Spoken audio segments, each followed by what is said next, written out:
Hubo varios intentos por parte de Batista de infiltrarse en el ejército de Castro, pero con poco éxito. Los pocos que lo consiguieron fueron identificados y ejecutados como traidores antes de que pudieran causar ningún daño a la causa rebelde. Castro, por otro lado, dependía de la inteligencia para controlar al ejército de Batista. Quizá la información más importante que Castro consiguió durante la guerra fue en el verano de 1958, cuando Batista lanzó una gran ofensiva contra los rebeldes en su campamento de las montañas.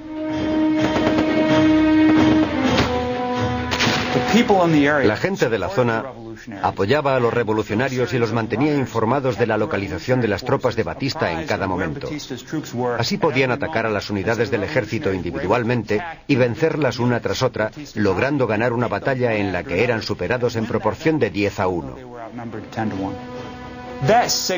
Aquello indicó al ejército que probablemente iba a perder esta guerra, y a partir de ese momento su actuación empezó a deteriorarse, cayó la moral, aumentaron las deserciones, los rebeldes bajaron de las montañas y empezaron a avanzar sobre las ciudades de la isla. El avance hacia La Habana estaba en marcha, pero Castro necesitaba desesperadamente suministros para asegurarse la victoria final. Aquella necesidad llevó a los comienzos secretos de la que se convertiría en la relación más notoria y enardecida entre dos países durante la Guerra Fría.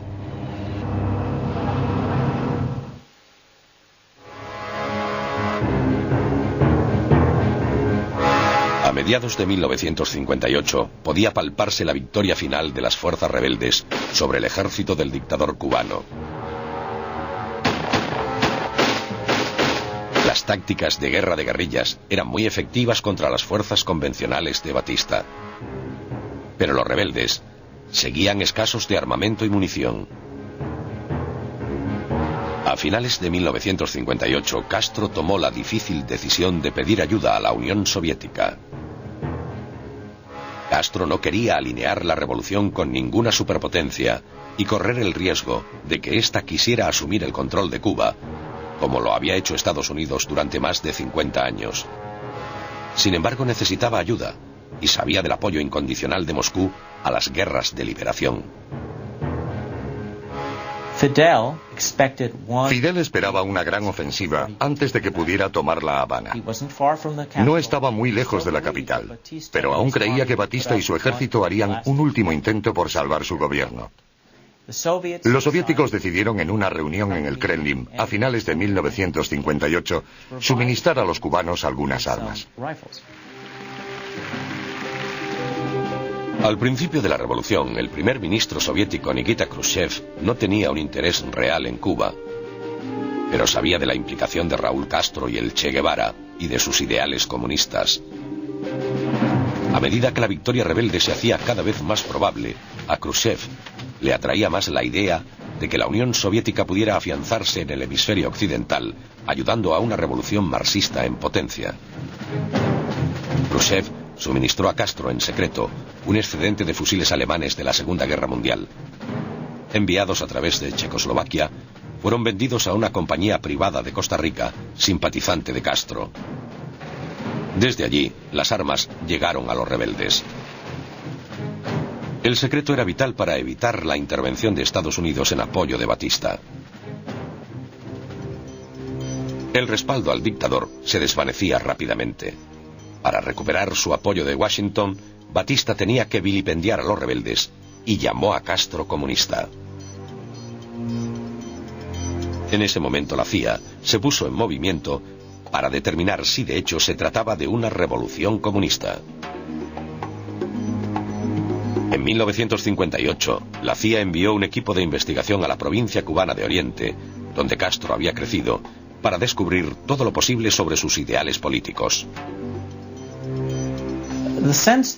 La sensación con la que se marchó este equipo era que se trataba de un revolucionario, un nacionalista que buscaba la soberanía del pueblo cubano y por ello no era necesariamente un agente del comunismo internacional. El 31 de diciembre de 1958, Fulgencio Batista huyó de La Habana con millones de dólares de fondos malversados. Fidel Castro desde Oriente, a Batista combatió. La tarde siguiente, el día de Año Nuevo de 1959, Raúl Castro y el Che Guevara llegaron a La Habana entre los vítores de una multitud extasiada.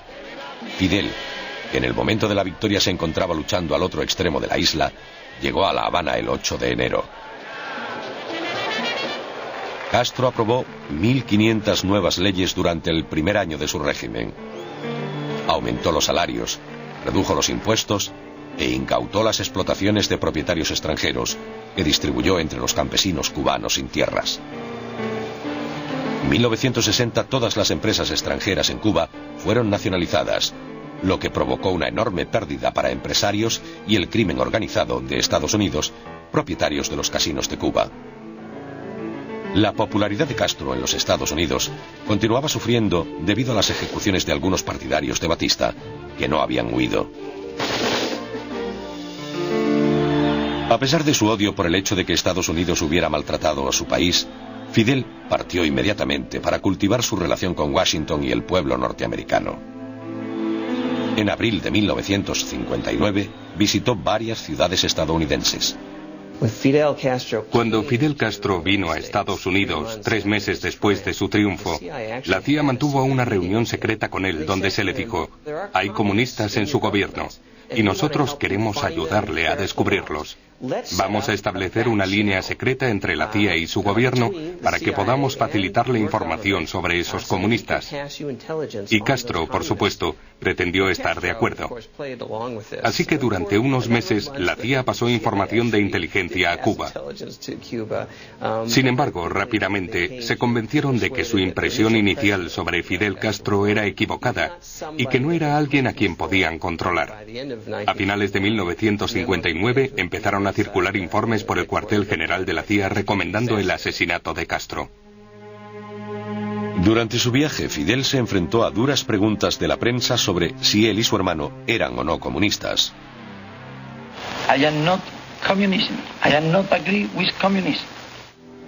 Mientras Fidel se encontraba en los Estados Unidos, negando cualquier afiliación al comunismo, Raúl Castro, nombrado jefe del ejército cubano, se encontraba en Moscú fomentando en secreto la implicación soviética en las Fuerzas Armadas de Cuba.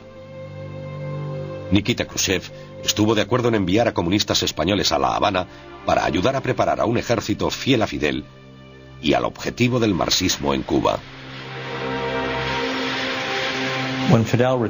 Cuando Fidel regresó, se produjo cierta tensión entre los hermanos. Fidel no quería que una gran potencia se entrometiera y le indicara el curso que debía tomar su revolución. Los esfuerzos de Raúl Castro le estaban haciendo cada vez más difícil negar la implicación soviética. Sin embargo, algunos estudiosos están convencidos de que Fidel no solo conocía las acciones de Raúl en la Unión Soviética, sino que las apoyaba en secreto. Otros miembros comunistas del gobierno revolucionario animaron a Castro a comerciar con Moscú, intercambiando azúcar por equipamiento agrícola e industrial.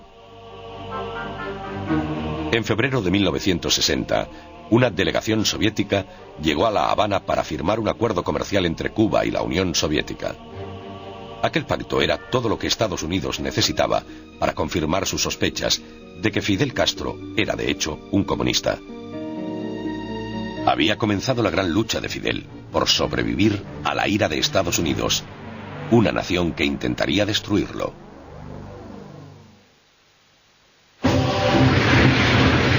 En febrero de 1960, con Cuba y la Unión Soviética habiendo establecido relaciones comerciales, el presidente Dwight Eisenhower decidió que Fidel Castro era una clara amenaza para la seguridad norteamericana.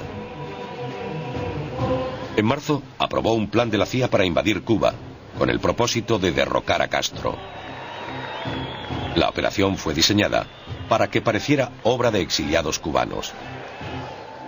El director de la CIA, Allen Dulles, ya había comenzado sus propios esfuerzos para justificar una invasión encubierta. El plan de Dulles estaba basado en la necesidad de Castro de adquirir aviones militares.